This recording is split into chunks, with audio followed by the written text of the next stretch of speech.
Check, check, check. 1, 2, 1, 2. You know how we do. It's your boy BQ. Welcome to another episode of the B-Side Podcast. Now, let me get this off my chest first. I have actually recorded about 3 podcasts with my end of year 2019 awards, and I haven't been able to get around to editing them. So I did the first one, decided, okay, this is a little long. Then I did the second one, and it ended up being almost the same exact length. And then I did the third one, and I maybe shed a couple minutes off it. But I hadn't had an opportunity to sit down and really edit it and go over it. And by the time I did have that opportunity, we're in February now. So BQ's end of the year awards isn't going to happen. I did promote on Twitter that I was going to do it. It just, the cards were not in my favor. But we're going to get into the B-side right now. Anyway, talking about a few things going around in Impact Wrestling. And then, of course, going to go over some show notes from last night's show on February 4th. So, first thing, let's talk about, this is new. As far as me recording this, Killer Kross has reported to the NXT Performance Center. I'm not going to dwell on this too much, because he's really no longer an Impact talent, so I'm not going to keep just going on and on about him, but I will say it does suck that Impact was not able to figure out something to do with him, and to come to an agreement financially, creatively, whatever it was. And I've said on previous podcasts from people that I know that it even though Kross was the one really outspoken about this, there were things on both sides that took place, you know what I mean? But he was someone we all considered a future Impact World Champion, and now he's no longer here. And when they brought Kross in, I was a big fan of how they did it with the backstage attacks and all that. And I was familiar with him prior to Impact, you know what I mean? But he was really one of the closest things to a homegrown star in a little while that, Impact brought in. And usually when you have those kind of debuts, it's someone everyone's really familiar with, and a lot of people didn't know who Kevin Kross was. Unless maybe you watched Lucha Underground or you saw some of the old Global Force stuff, you know what I mean? But he was really as close as they had come. Maybe there's some other names, you guys can let me know. Closest to like a homegrown star. And, that means he's someone they really needed to hold on to. And I had said really early on in Kross's career with Impact is that he has everything that WWE wish Roman Reigns had. You know what I mean? I think he's better in the ring. He's obviously a better talker. I think he has a better look, better voice, but he has better mannerisms. I mean, everything about him. So he's we've seen a lot of people go to WWE and completely flop, whether it's NXT or whatever, but, EC3, Eric Young, Bobby Roode, people that we were big fans of. But there's, he's someone, he doesn't need to go to no damn performance center. He is main roster ready for them. I would hate for them to tweak what he already does really well, because he probably does it better than the freaking coaches over there, to be honest with you. But it's, I still consider it a big loss for Impact. Whatever happened, it's unfortunate. But they put so much into him, and then they put so much into Scarlett, and they just ended up just losing them both. So good luck to him over there. Obviously, that's not a product I watch, so I guess I'll never see Kross wrestle again. But I'm sure I'll see on the on Twitter and all that good stuff what he's accomplishing. I'll either see people complaining about it, or I'll see people giving it props. But that fan base is in for a treat when it comes to Kross and what he can do. It just sucks for Impact Wrestling that, they really, again, he was kind of homegrown for them, and they made him, kind of what he is right now. And a lot more people obviously know him based off the platform, and he'll tell you that too. He has said that much. But he is gone officially, and he is officially signed over there, so definitely good luck to Kross. Next thing I want to talk about, the TNA event coming up at Wrestlecon. The first thing I want to say is that I guess they're doing a little bit better right now, but for January they were promoting Hard to Kill, and then right after that, after the pay-per-view, they start promoting the next pay-per-view. and Lockdown and Sacrifice and whatever Twitch show they got going on. I mean, they're just promoting way too much, and they don't have the personnel to do that. I think if they had a better social media, not better, bigger social media marketing department, I would imagine it's 1 or 2 people. I think they could have got away with that, but they were just doing too much. It's very jumbled. I had to unfollow. I've already said that I unfollowed their YouTube because I was getting no value out of it. And it's not a shot on Impact. I do that with people. Do it to me when they when they stop receiving value from me, they unsubscribe. That's just the nature of YouTube. And it's been people who support me. They just, don't like the direction of the channel or whatever it is. Obviously, I was a lot more pro TNA at one point, and then as I got more money behind and more success, I started expecting more of them, so I became a little more critical of them, and some people don't like that, but I did unfollow the YouTube, and I actually unliked the Facebook page. I'm still hanging around with Twitter and Instagram, but I had to unlike Facebook because the trolls make it impossible. If you're on Facebook, check out the Access TV Wrestling page. That's basically an Impact Wrestling page with no trolls. I mean, I maybe seen 1 or 2 people say something negative, but it's only got about 1,000+ likes at the moment. But it's a much more engaged, positively engaged Facebook platform. So I really recommend you to go there. When it comes to Impact Facebook, they care more about the numbers than the quality of the page. So if they don't care, I don't care either. That's just the way that I'm looking at it. I just was done. One thing they like to do is that, here's the must-see video, whatever, and they post that. And it always starts off with Joey Ryan dick flipping or some kind of comedy, Johnny Swinger. And, the people who don't really watch the product, they just see that first segment and they're like, what the fuck is this? This is the 5th best part of the show. And it's always some, so if you look at the comments, they're always talking about the comedy angles and everything. And then, and then people stop watching, so I really think they need to go to a format. I've recommended just posting a highlight reel with all the cool moves and some kind of background music. You know what I mean?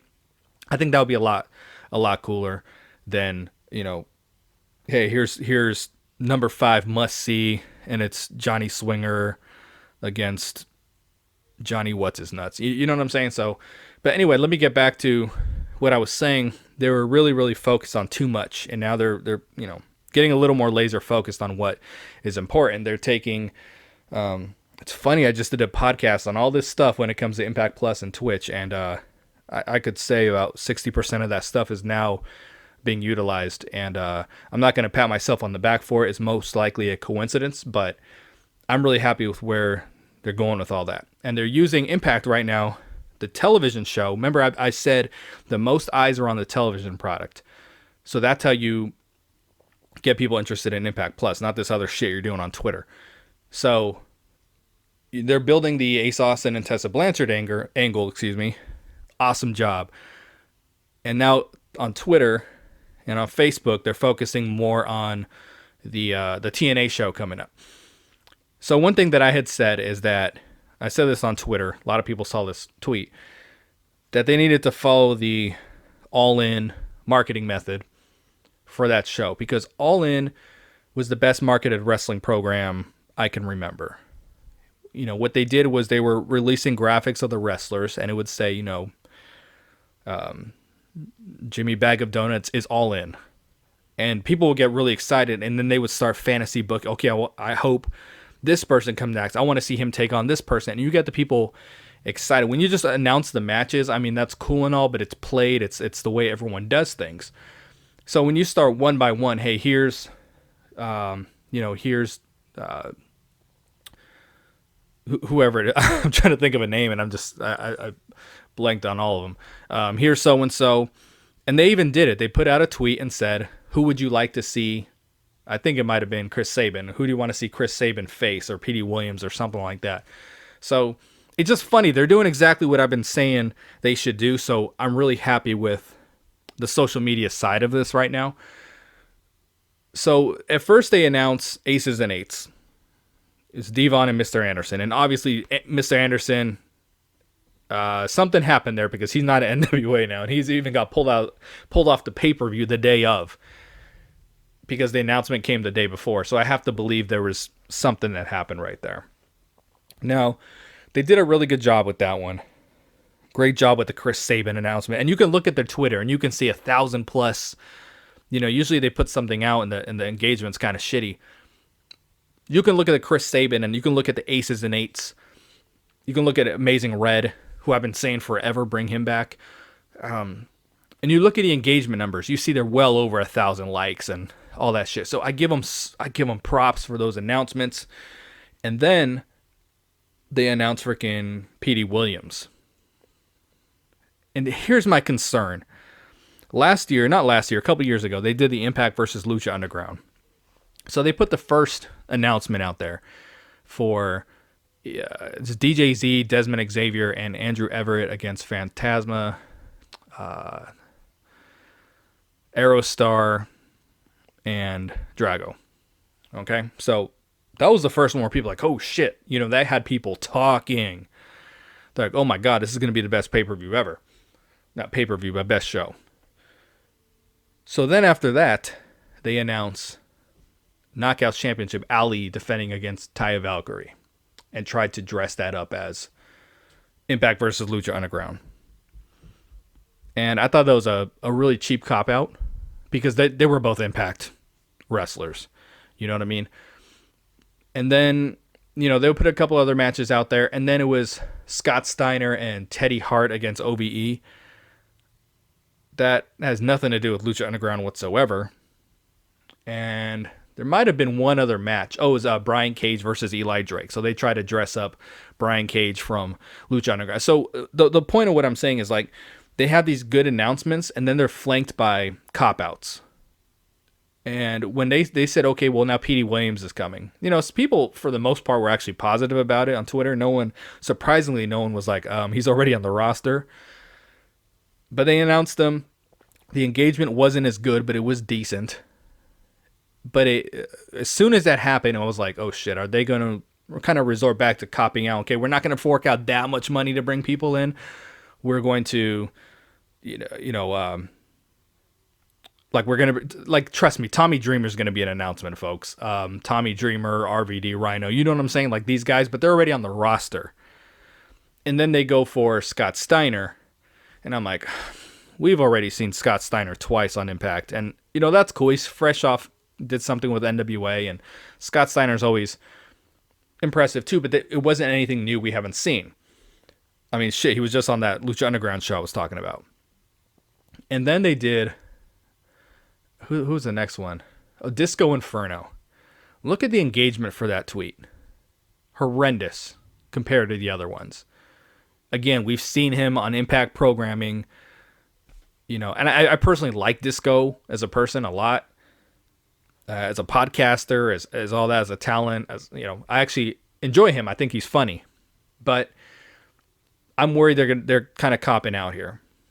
And I kind of got into an argument with this, I'm going to say this kid, because he really looked like a teenager, and I kind of cut the conversation off after a while because I don't go back and forth with kids, But he was trying to say, well, all the former talents are in WWE now. I'm like, there's plenty of people you can bring back. No one's asking for the main eventers. No one's saying get a hold of Lashley and EC3 and Bobby Roode. No one's saying that. No one's saying get AJ Styles over here. People just want to blast from the past. Go back as far as you want. There's plenty of former TNA stars still in the indies. They don't have to be huge names. They don't have. It doesn't. I'm not saying bring Shark Boy on. That's not what I'm getting at. But we do want some people legitimately from TNA's past who we haven't seen wrestle in a TNA ring or a wrestle period. The knockouts is a lot easier. I guarantee you they can get Taryn Terrell. I've talked with Taryn Terrell personally, and I know she was really upset that she got released and had a lot of interest in coming back. Gail Kim had even said she wanted to come back. That one's easy, and it's a big name, and people want to see her come back. You know what I mean? So They're doing a really good job social media wise with these announcements. It's exactly how I said it. Announce the talent, get the people talking, allow them to fantasy book, and then start putting the matches out there. This allows you to promote at a much slower pace, because what they do is they'll announce these matches and then they'll just start tweeting the same matches over and over. And it's like, okay, we already seen this shit. Now you're actually able to, to drag it out. And I give them a lot of props for them saying, hey, at I think it was 12 Eastern and 7 Eastern or 6 Eastern, we're going to put out a new name. Like that's how you do social media. You get people know when the tweet is coming or when the announcement is coming, and it's guaranteed to have higher engagement for that reason, and then more people see it.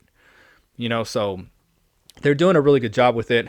I just hope that there's more TNA names they're going to announce. I have to believe if they're doing a Ultimate X.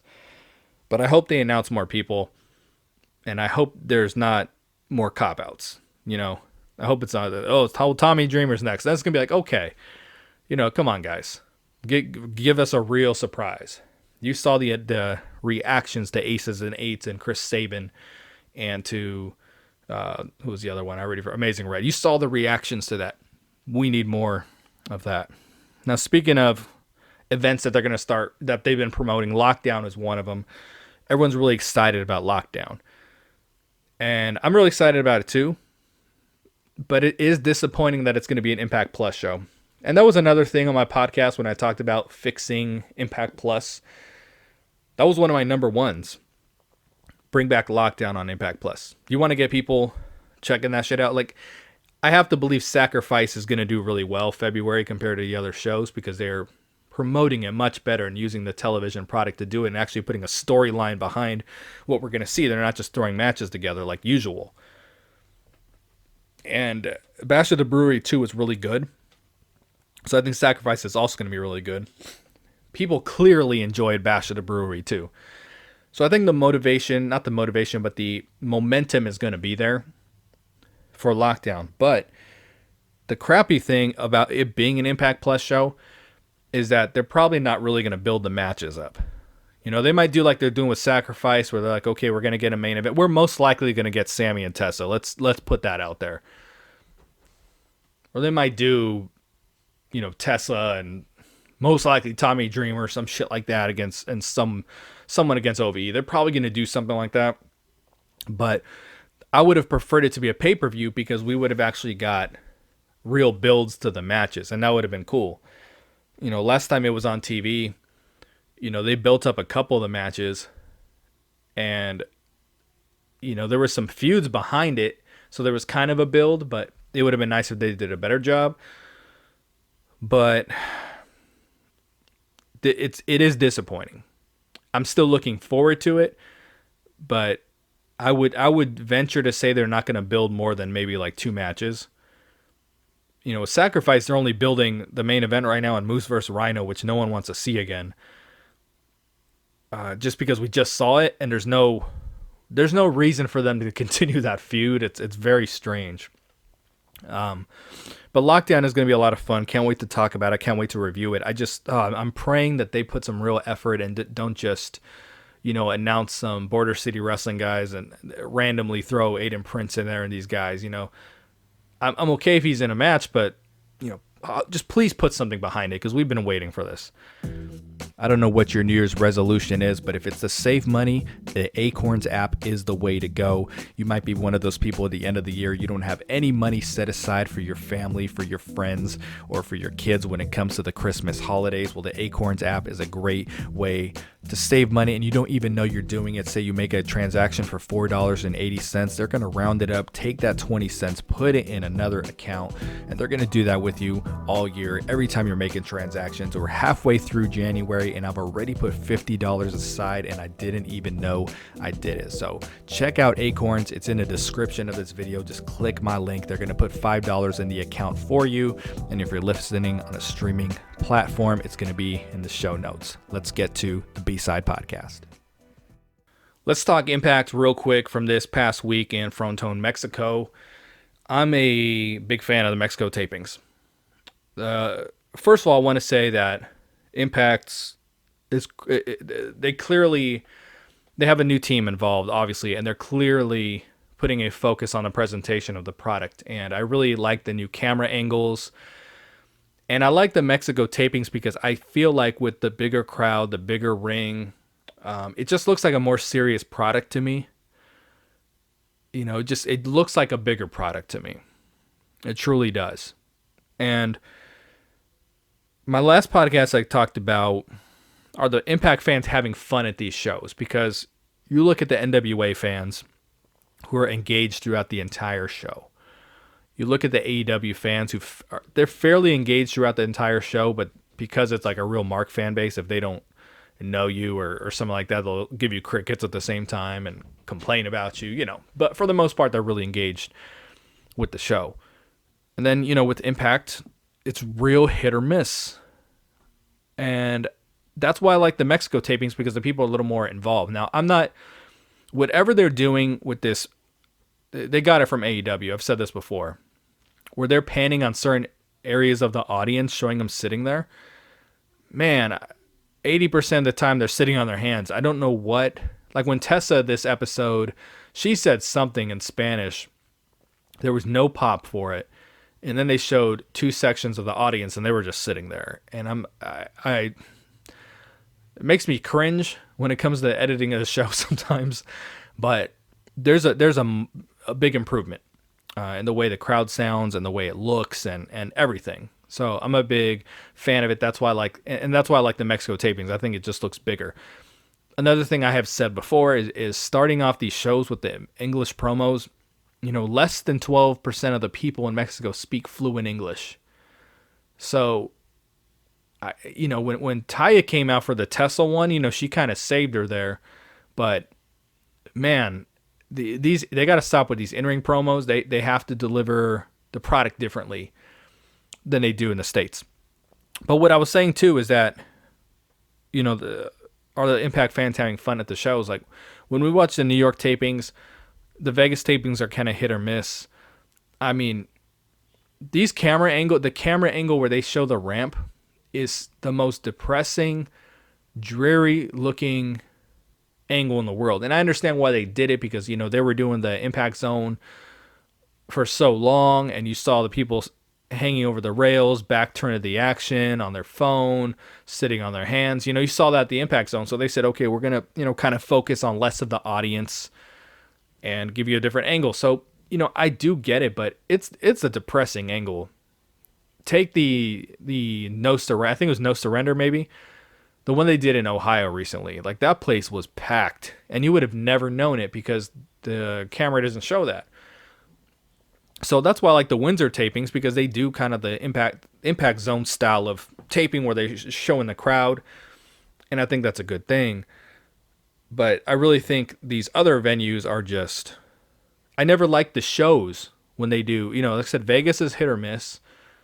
I think they actually do that Impact Zone style of shooting for Vegas too. But New York is the most depressing venue and set of tapings ever. And I can't say I've liked a single episode coming from there, because it just looks horrendous. So I do like the Mexico tapings a lot, and I know some of you don't. I know many of you don't enjoy it, and it's very hard to progress storylines there. So obviously they got to do more with vignettes and backstage angles and things like that. But let's talk about the show. I like this one.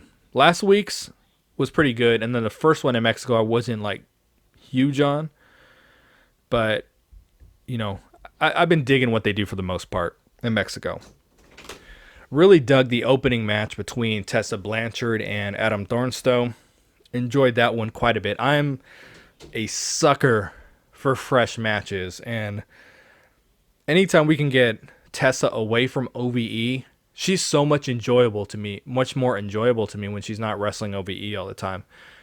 It's not, I like OVE a lot, but I'm just saying the way she just wrestled them every single episode, like, this is great. Just something different. When she had that tag match, they did an intergender tag with, who was her partner? Trey, and they took on Ace and Taya, which was a great way by the way to kind of write Trey out of the X Division Championship angle because he lost a couple times. That was a different way of doing it instead of him just getting a undeserved rematch like Jordan Grace is getting. So enjoyed it a lot. I'm a Reno Scum guy, and I knew Thornstowe was gonna lose, but it was a good match. My balls shriveled to the size of grapes, to the size of raisins when Tommy Dreamer came out. I'm like, there's no way Tommy Dreamer's coming out anymore. I thought this, month or so ago. This fool has come out so many times, and it main evented so many episodes of Impact. He couldn't main event any other promotion, but Impact keeps bringing him to main event, and he comes out with "We're going old school," and this stuff is so played. I respect Tommy Dreamer and everything he has done for Impact, and he does a good job when he's out there wrestling. He puts it all on the line every match. And in this episode, he got color. He was bleeding. Hats off to Tommy Dreamer. But you've heard me say this 100 times if you listen to my podcast. That well is tapped dry. There's not a drop of water in that well anymore. So if you can find some decent mid-card angles for him, cool. But, we just finished getting this fresh match with Tessa Blanchard. And we went right back to this formula of, she's feuding with this team. She needs a partner. She needs help. And it's Tommy fucking Dreamer. Like, you could have brought anybody out there, and it would have immediately elevated them. Immediately. I feel like Thornstowe's been elevated just because he had a good match with Tessa. You know what I mean? I would have put that match on last. Not last, first. I'm sorry, I'm tripping here. Yeah, last. I would have put Thornstowe and Tessa in the main event because she's the world champion. But they put, the X Division champion. There's where he's a champion. But then their Impact's like, well, Tommy Dreamer's a draw. And people are going to get behind Tommy Dreamer. So we'll get to that match in a bit. But Tommy Dreamer shouldn't be main eventing Impact Wrestling on television, having a 20-minute match. When he came out there, I was just like, they could have brought anybody out there and it would have elevated them. I can't think of any names off my head, but they're fresh off the pay-per-view, so a lot of people aren't doing stuff. No, I know who I would have brought out there. And it would have made sense, too. I would have brought Dez and Wentz out there. They could have went out there. And they easily could have set up some kind of 6-man angle for next week. But instead, you bring out Tommy Dreamer. It would have made sense because Trey was just her partner. It would have been a natural progression to bring those two out. But nonetheless, I thought the match was cool. I enjoyed it. Rhino took on Taurus. I got to give some props where props due. I complain about Impact a lot. And then the announcers are doing a better job of trying to pronounce the names properly. Obviously, Josh can't say Frontone, but they're doing a better job. Taurus is how you pronounce it. You're probably better off just with the Gringo Taurus pronunciation because it's not Taurus. But I got to give them props for making the attempt. And Taurus has been a pretty good, done a really good job in his few matches so far with Impact. I kind of like him, and I kind of like the match too. This match in New York would have never flown. It would have been crickets in that venue, but people were behind it. And when the crowd gets behind a match, I can watch it for longer. When they're invested, I just can. I think most people are like that. So this match was cool. The finish was really unnecessary, really cheap disqualification. It's setting up a match that we don't really care about. There was no heat to begin with when they made the match, even though the match was actually, I thought, kind of good at Hard to Kill, it wasn't good like I want to see it again good, you know? So I don't understand what that's all about, but I think it's a little bit of a cheap way to get a feud. It's possible they had something else planned for Moose. I really thought him and Cage was coming, but now we know, Cage is currently a free agent. The Elgin and Eddie Edwards thing, we're getting that match next week, and it makes sense that we're going to get every other week, because if we got it every week, that means they would do it every set of the tapings, and the crowd would lose interest if they watched 2 matches in one night between those two. So very smart. I don't know if you guys caught on to that, but they're trying to do it multiple days of the tapings. The promos that they're cutting, that Elgin and Eddie are cutting, these two and Moose are probably my favorite in the company right now as far as singles wrestlers go. But these promos they're cutting are the same. They are saying the same exact thing every week.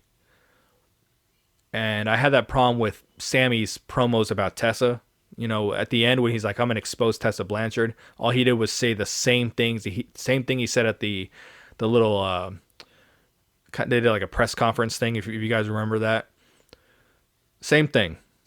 Same thing he'd been saying in interviews, promos, everything. And that's what I'm getting from this with Elgin and Eddie right now.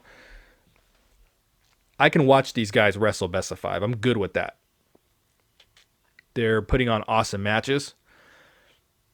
But the promos, I think we need to put Eddie's trophy on the line. I think that's where they're going to go with it. I really do.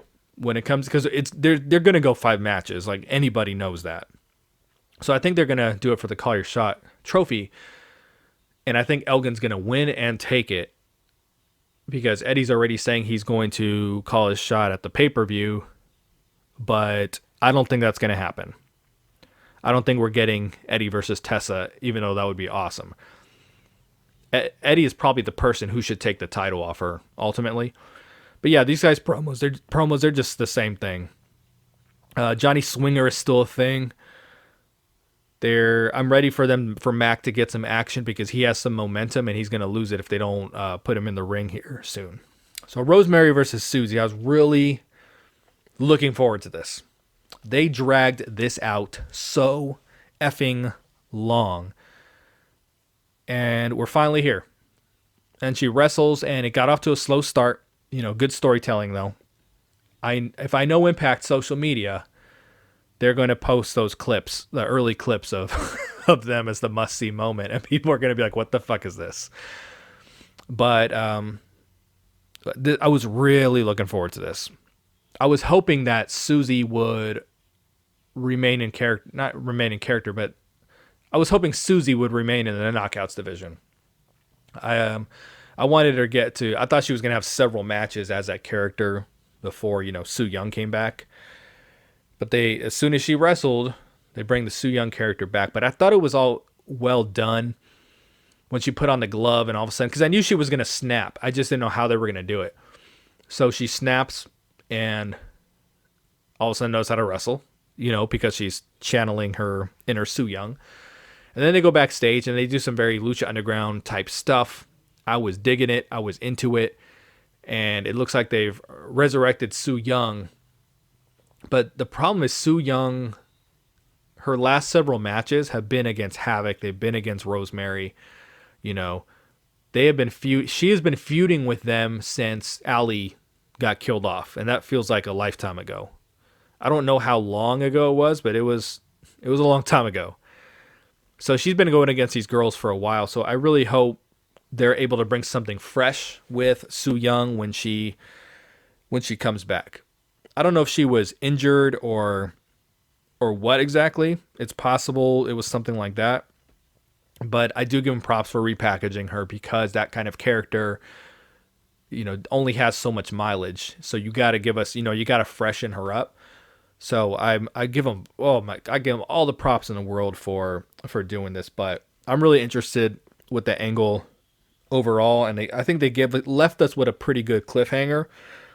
I thought that would have been a good way to actually end the show, because that's one thing wrestling is really missing is cliffhangers at the end, just like you're watching any reality TV, or you're watching Arrow, or you're watching Flash, or whatever the hell. They hit you with that, cliffhanger at the end, and wrestling is missing that.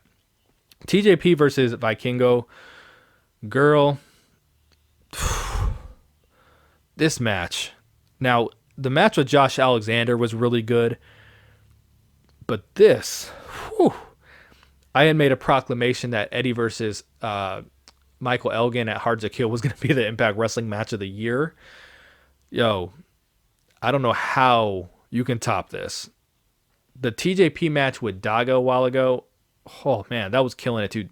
This where TJP is bringing back submission wrestling, and I say bringing back submission wrestling because a lot of wrestlers only have that one or two submission moves, and no one really taps out anymore. Everyone passes out. So I really like seeing the tap out finish here. I was fairly certain TJP was going to win. He needed the win, and I don't even know what to say. This match was amazing.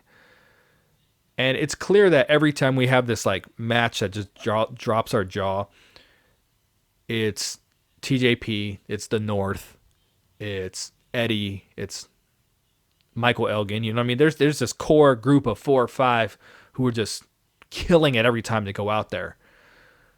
And they're going to be necessary to keep Impact Wrestling going right now, because I don't think they're going to sign a big free agent this year. I don't think they're a player in free agency right now.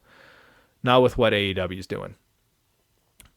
I hope that they're able to bring in the Ascension, because that team has the potential to be a big deal now. Are they close to Reno Scum in a way? Yeah, but I mean, you just repackage them or whatever. But that is a team that I don't think would work in AEW. I think they're too close to the Butcher and Blade, to be honest. So this is the team that I think Impact has to bring.